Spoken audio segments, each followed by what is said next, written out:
बंधुओं, बहुत बहुत स्वागत है अध्यात्म और ज्योतिष के आज के कार्यक्रम में।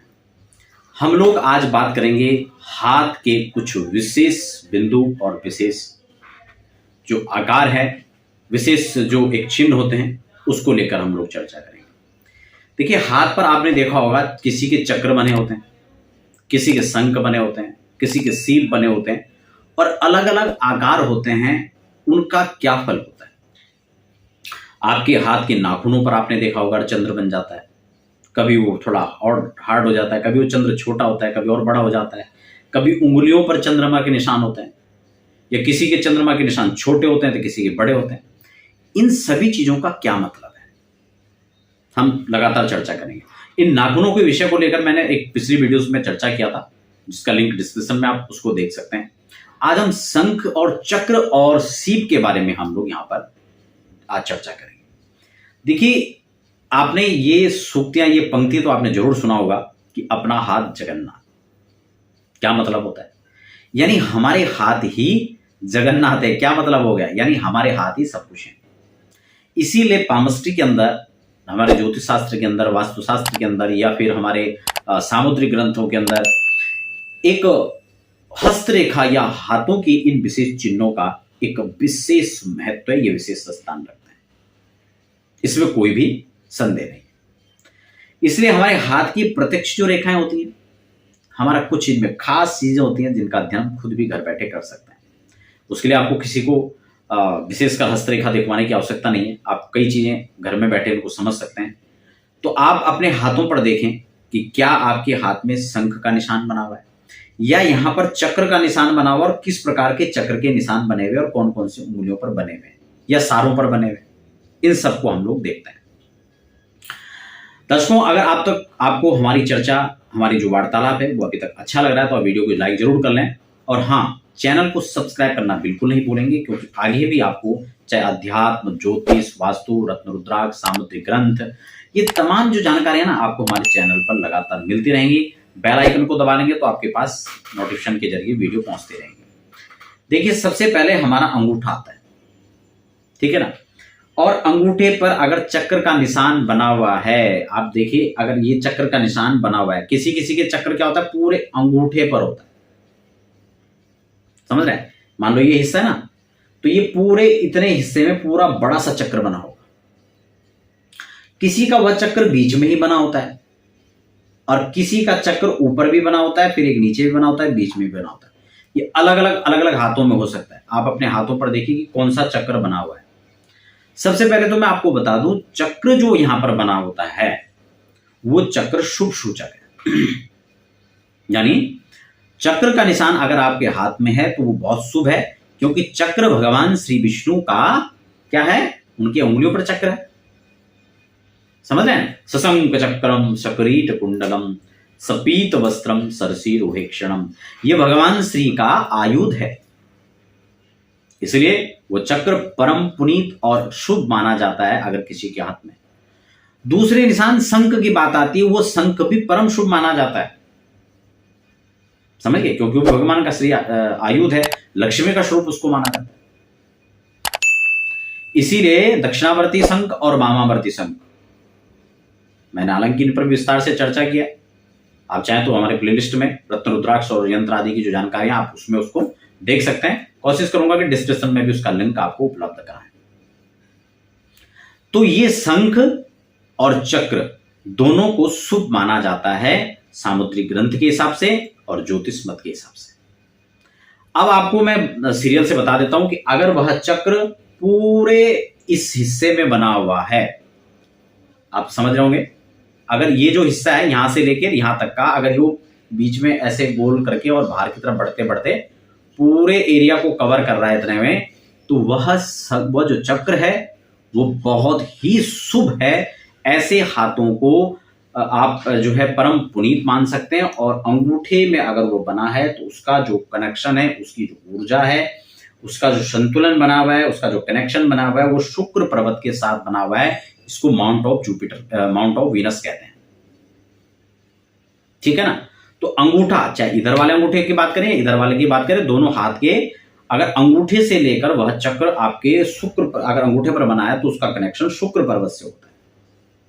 और शुक्र आपके जीवन में वैभव को दर्शाता है, आपके लग्जरी लाइफ को जो है दर्शाता है शुक्र, आपके दाम्पत्य जीवन को दर्शाता है शुक्र, आपके बिजनेस व्यापार को दर्शाता है शुक्र, आपकी वैभव और संपन्नता को दर्शाता है शुक्र। तो जन्म कुंडली का अहम ग्रह शुक्र आपके हाथ से इस चक्र से या शंख से इसका कनेक्शन शुक्र पर्वत से बनता है, तो ये आपके वैभवी जीवन के लिए बहुत श्रेष्ठकर और श्रेयकर माना जाएगा। इसी प्रकार से अगर वह बीच में भी चक्र है छोटा और एक चक्र नीचे है एक चक्र ऊपर है, तो इसको बहुत ज्यादा शुभ नहीं कह सकते, ये मध्यम है। लेकिन अक्सर जिनके हाथों में बड़ा चक्र ऊपर और छोटा चक्र नीचे है वह भी बहुत श्रेष्ठ नहीं है। लेकिन अगर पूरे एरिया को अगर इसने कवर किया हुआ है इतने को, वह चक्र बढ़ता चला जा रहा है, वृद्धि क्रम में वह चक्र है, तो वह आपके लिए बहुत शुभ है, खासकर अंगुष्ठ के अंदर। अब बात आती है दूसरी अंगुली यानी तर्जनी की।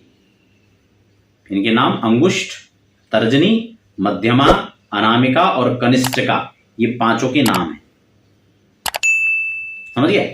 तो अंगुष्ठ के बाद तर्जनी का नंबर आता है। अगर तर्जनी पर यह सेम उसी प्रकार से जैसे समझ लीजिए आप, जैसे मैंने आपको पहले बता दिया, अगर पूरे में चक्र है तो उसका फल क्या है, बीच में है ऊपर नीचे उसका फल क्या है, या ऊपर से एक बड़ा और नीचे एक छोटा बिंदु है उसका क्या मतलब, वो मैंने आपको बता दिया।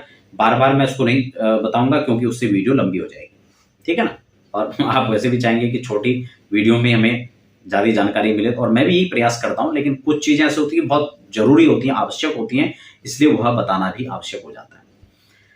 तो अब आप समझिए, अगर ये चक्र इस वाले उंगली पर बना हुआ है, तर्जनी पर बना हुआ है, तो इसका कनेक्शन माउंट ऑफ जुपिटर से है। यह बृहस्पति पर्वत जिनके हाथों पर उठा होता है, स्पष्ट उभरा हुआ होता है, जिनके हाथों पर बृहस्पति पर्वत, वह ज्ञान का सूचक होता है, वह आपके विद्या का सूचक होता है, वो आपके वैभव और संपन्नता का सूचक होता है, वो आपके बड़े पद और कद का सूचक माना जाता है, क्योंकि बृहस्पति देवगुरु हैं, और देवगुरु बृहस्पति आपके मान, सम्मान, वैभव, यश को बढ़ाने के साथ साथ आपको ज्ञानवान, धनवान, संपत्तिवान और संततिवान, क्योंकि संतति का कारक भी बृहस्पति है, धन के कारक भी बृहस्पति को माना जाता है, विवाह का कारक भी देवगुरु बृहस्पति को माना जाता है। जिन लोगों के हाथ में यह पर्वत अच्छा है उनको वैभाविक सुख मिलता है, उनको विद्या का सुख मिलता है, उनको अच्छी नौकरियां मिलती हैं, राजनीति में सफलताएं मिलती हैं, बिजनेस व्यापार में अगर बुध भी अच्छा है, बृहस्पति भी अच्छा है, तो वो अपना कीर्ति स्थापित कर देते हैं। इस पर्व अगर यहां पर चक्र या शंख दोनों में से कोई भी बना हुआ है, उसका कनेक्शन यहां से होता है, जो कि अत्यंत श्रेष्ठ और शुभ होता है। उसके बाद शनि पर्वत, ऐसे जो जिन लोगों का यहां पर चक्र होता है ना, वो शिक्षा के क्षेत्र से जुड़े होते हैं, अपने ज्ञान से जो है वो धन का अर्जन करते हैं।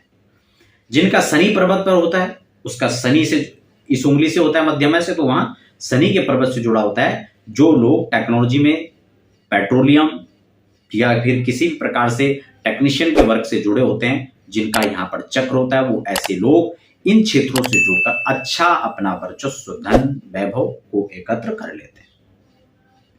जिनका सूर्य की उंगली में यानी इस वाली उंगली पर होता है, रिंग फिंगर पर, तो उनका सूर्य पर्वत से कनेक्शन होता है। ऐसे लोग अगर राजनीति में जाएं तो बहुत उच्चस्थ शिखर पर पहुंच जाते हैं। ऐसे लोगों का बड़ा नाम होता है, ऐसे लोग बड़े लेखक, बड़े कार्य क्षेत्र में अपने बहुत अच्छा प्रदर्शन करते हैं। अगर कनिष्ठिका उंगली पर हो तो ऐसे लोग व्यापार और वाणिज्य से जुड़ते हैं, क्योंकि बुध के क्षेत्र से जुड़े हुए हैं। सीए बन सकते हैं, ऐसे लोग वकील बन सकते हैं, ऐसे लोग कहीं ना कहीं व्यापार के क्षेत्र में बहुत विस्तार और कीर्तिमान फैला सकते हैं। तो इसलिए ये अलग अलग उंगलियों पर मैंने आपको शंख और चक्र के इन खास निशानों की जानकारी दी। सीप इसमें बहुत शुभ नहीं माना जाता है, इसको लेकर हम अलग से फिर चर्चा करेंगे। नाखूनों पर चंद्र, आधा चंद्र, उसकी जानकारी मैं आपको दे चुका हूं, नीचे डिस्क्रिप्शन में भी लिंक है, आप उसके माध्यम से देख सकते हैं। आगे भी हम तरह तरह से छोटे छोटे बिंदुओं पर हम आगे चर्चा करेंगे। जॉब लाइन किस प्रकार से होती है, आपकी लाइफ लाइन किस प्रकार से होती है, इन पर हम तमाम चर्चा करेंगे और आगे आने वाली वीडियोस में आपको बताएंगे। चैनल को अभी सब्सक्राइब कर लें, बेल आइकन दबा लें, ताकि वो जो वीडियो अपलोड हो तो आपको उसकी नोटिफिकेशन प्राप्त हो जाए। अध्यात्म ज्योतिष से जुड़े हुए तमाम जानकारियों के लिए आप हमारे प्लेलिस्ट को चेक कर सकते हैं, वहां पर जानकारी ले सकते हैं। या किसी प्रकार से आपको हस्तलिखित जन्म कुंडली बनवाना है, जन्म कुंडली दिखाना है, किसी प्रकार की सलाह, वास्तु की जानकारी लेना चाहते हैं, रत्न रुद्राक्ष परामर्श लेना चाहते हैं, तो आप जो लगातार नंबर फ्लैश हो रहे हैं उन पर आप अपॉइंटमेंट लेकर चर्चा कर सकते हैं।